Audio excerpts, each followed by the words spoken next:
joined here now with Billy O'Dwyer there, Richard. We see how he fancies his chances there tonight. Billy, Trap 1 Instant Touch, homebred or? Yeah, homebred, yeah. I bought her mother off of Denny Lemon in Three Castles with the intention of getting into the good lemon line, and the mother actually rolled the dough. She started off by winning a novice stake herself in Waterford, and she went to England and sold her over and got her back at the end of her time for. If I'm correct, she's a little sister to the Dam of Sklary, my daddy, is she? She's little sister of the mother of the Dam of Sklary, my daddy. Right, yeah. So Denny, having already successfully bred to Sklary, Druppy Sklary, I went the same line, and this is the result. His little brother has already won a stake in Waterford in 28.53, having missed the break, come from behind and win by 2.5 lengths. A lot of pace in the break. A lot of pace, yeah. What do you think of the chances tonight? His other brother then is he did 28.92 recently in Clonmel. A good run also. Yeah.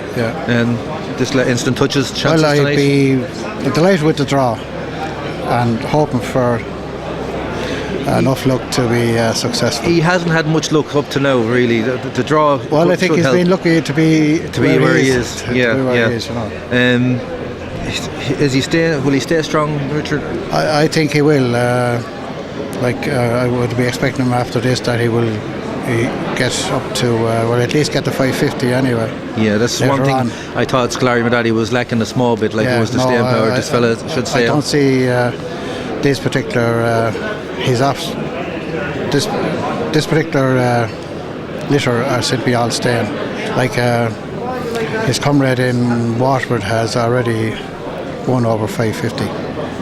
And we actually had a bitch of Baby Robin there, the full sister of Sklary Madadi, and she didn't stay there, but she was a hell of a lady. Great early pace. But she was a real Trap 1 merchant too.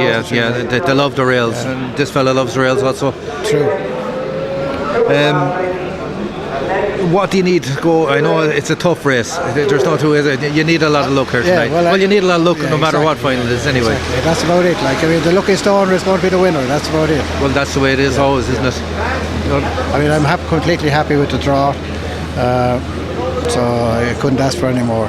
Well, 48 dogs started the stake. Your dog was in the final, so you have a 1 in 6 chance of winning. And by the chance that I didn't consider him like this type of material for this type of stake, but the only open novice stake that was advertised at the time, and I took a chance by going into it. So here we are in the final.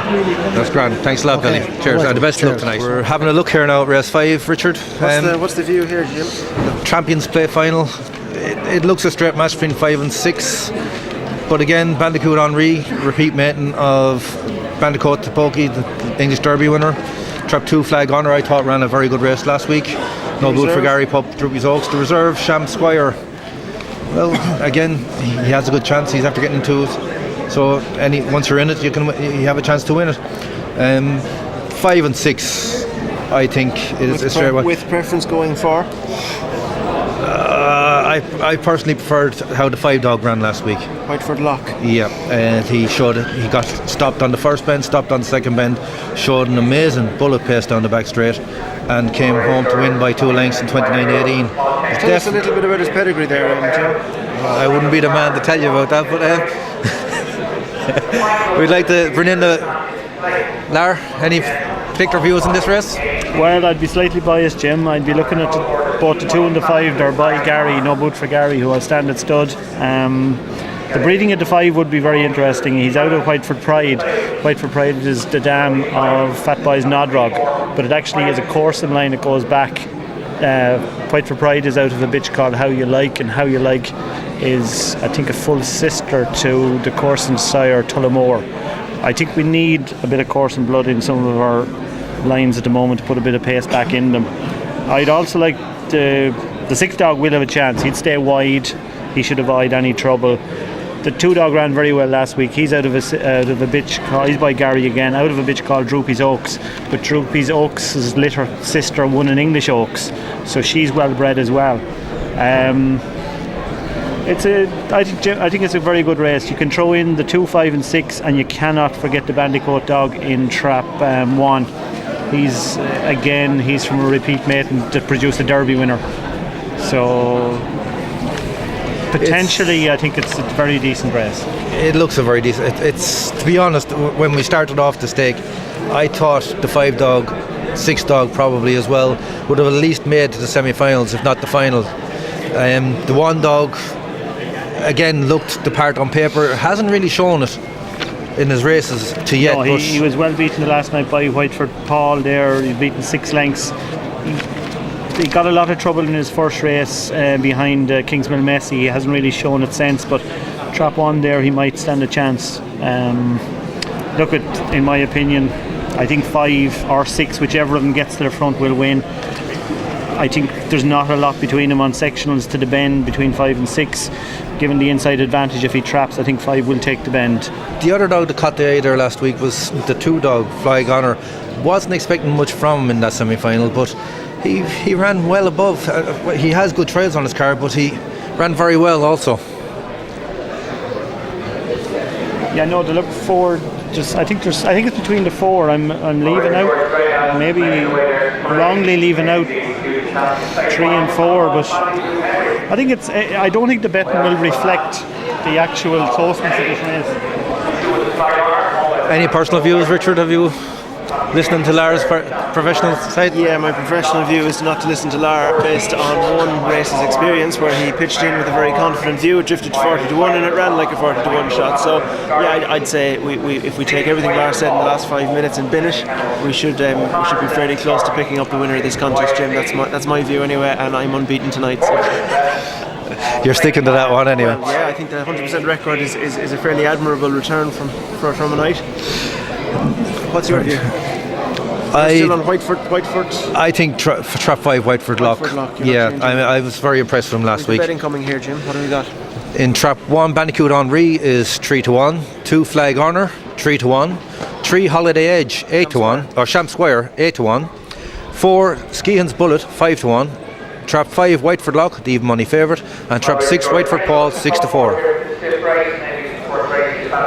So even money Whiteford Lock as you expected. I didn't think he'd be that short, to tell you the truth. You know, it's strange. I thought the 6 dog would have been the favourite, and the 5 dog would have been about 2-1. I thought 2-1, 6-4 would have been more a realistic price, but then the bookmakers don't be wrong that often. Your opinion, so you can't argue with that. No. 3-1 on the tote. 3-1 on the tote, yeah. Well, we know that we can't really go on the tote these days. Tote has him 9-4 favourite and the 6 dog 5-2 second favourite. Right, going into the trapster now, so Richard, I'll pass over to you. So the 5th race here, almost ready to, loading well underway now for the Gain Feeds Future Champions Plate Final. They're loading there now over this 525 trip. A little over a circuit here at Enniscorthy. €700 to the winner, 300 to the second, 150 to the third. The others get €75. The Future Champions Plate Final. Taking a little longer to load than our previous races, but almost bang on time for our 5th race. That's it. I think we've got all 6 dogs where they should be. That's it. We've got the all clear for the Future Champions Final. In 1 is Bandicoot Henry, in 2 is Flag Honor, in 3 is the reserve Sham Squire, in 4 is Skehan's Bullet, in 5 the favourite Even Money is Whiteford Lock, and in 6 is the second favourite Whiteford Paul. Bunny running, almost ready to go. And that's it, racing and smart away now. It looks as though 2 is going to get to the first pin. Flag Honor with a lot of prominence, with 1 Bandicoot Henry rushing his way through on the inside. 5 Whiteford Lock lost ground there, and so did 6 Whiteford Paul. They've got work to do. Down along the back, it's Bandicoot Henry from Flag Honor. Skehan's Bullet is third. 5 and 6 Whiteford Lock and Paul picking up, but boy, they've got work to do. It's Bandicoot Henry into the bottom turn with a significant advantage. Out in front and clear, it's Bandicoot Henry. They're going to have to go to catch this. Flag Honor is second, but up towards the line, it is Bandicoot Henry who's going to take it from in second. Flag Honor in third is staying on Whiteford Lock. That was a good effort from Whiteford Lock because he was a long way behind on the first turn, but Bandicoot Henry got away smart, stayed clear, and won that by a very wide margin, Jim. very messy race. Traffic, the first bend, that was the one thing I was afraid of. I just said to Lara there before the race started, I hope they didn't clash on the first bend, and they did. He missed his break. Showed good early pace to get up to the bend. It was a big effort from 5 to come back as close as he did at the finish. It was a very big effort. I mean, the rest won 29.36. He's better than that. We've seen that in the semi-final that he's better than that. It's just when you get trouble on this first bend, it's very hard to get back down long. He showed great pace again down the back straight. Take nothing away from the winner. He did everything right. He got out in front. He hadn't showed it yet, but he had showed it in his trials. Got out in front and they couldn't catch him. Have we a time on it yet? 29.36. 29.36 for Bandicoot Henry. We have a photo for the second and third. We'll come back to you with the official on that. Yeah, photo between two no boo dogs, of course. The flag honour ran a good race again. I thought when he went down the back straight in second place, he would have showed a bit more pace to catch up on the dog, but take nothing away from the winner. I mean, he showed that. They didn't put him in this stake for nothing. They held him back. One of his little brothers won a puppy stake here already this year. They held this fella back for the future champions. There's a couple of litter comrades running open races in England as well, Jim. There's definitely one, if not two. This fella they expected to do a lot better than what he has. He probably is a lot better than what he has shown on paper so far. 1-2-5 flag honour just edged out Whiteford Lock, who was staying on late. Another stride or two, he probably would have taken the second. So it's 1-2-5 as the result of our fifth race. 3.5 lengths and 29.36. It's a tough night out there tonight. The wind is up, it's blowing hard, and the pups are going to be pups are pups. You know, it'll take them 4 or 5 races before you really see them find their feet. I never like kennel companions or litter companions running against one another. We saw trouble between the 5 and the 6 there.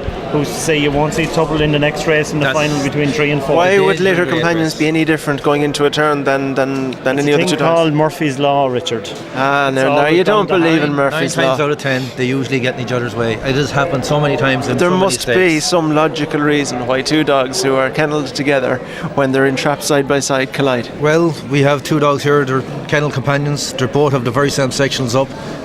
Murphy's Law. Well, maybe that's not Murphy's Law. Maybe 2 very similar dogs tried to go for the same position. In the final, we'll have 3 and 4, 2 very good early paced pups as well. They could very much well get in each other's way and collide. Now, John has said they will go up in a straight line. Hopefully they will. Well, if we're sticking with Murphy's Law, that means trap 3 and 4 are out of the final. So we've already got a little edge here. So we've already ruled 2 dogs out of the final. So what's next best? Because those 2 just can't win. Next best, I think 6 is well drawn in the final. Curried Bear. I think he ran a hell of a race in the semi-final. He showed a real pace down the back straight. He came on the inside with the 3 bitch, which to be, he really, really blasted her way on the third bend and showed great pace home to win in a very fast time. Our next race, trap 6, is the Whiteford Kennels Puppy 525. We won reserve in here in trap 5. I Confess steps in for long range Ivor. The rest go as they are. We'll be about 10 minutes away from that, and we'll preview. We've now got the presentation for this race, the Gain Future Champions Plate final just coming up here. Bandicoot Henry, the winner, Mrs. Anne Callanan from Kilkenny, owned and trained this dog. Interview them. Do we know anything about Anne? Yeah, well, they own it and bred it. I think they have the dam. They won a stake here earlier on with his litter companion, and I remember, was she in pup at the time, Jim? She was in pup again. I think it was Crash again. I think it was Crash. We might have a word with them there in a minute, and they'll tell us what sort of a litter they had or whatever they're actually coming down the track there.